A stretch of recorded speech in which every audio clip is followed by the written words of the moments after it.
ความเข้มให้มันมีความ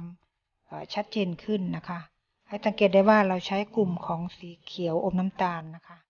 แทรกไปตามด้านล่างของพื้นที่ทุ่งนั่นเองถ้ามองดูแล้วมันมีความรู้สึกว่าเบาไปแล้วก็เติมสีสันเข้าไปเพิ่มค่ะ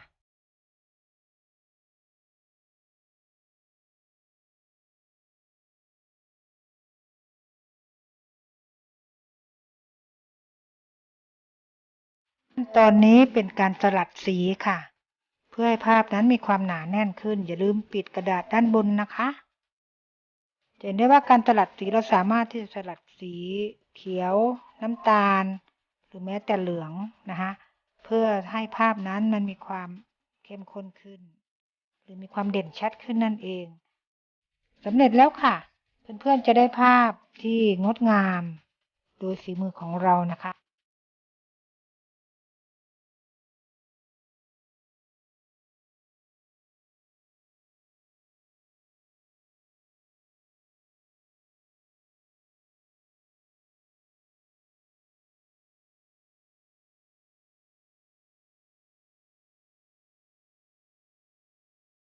เพื่อนก็จะได้ภาพบันทึกธรรมชาติทุ่งหญ้าสีชมพู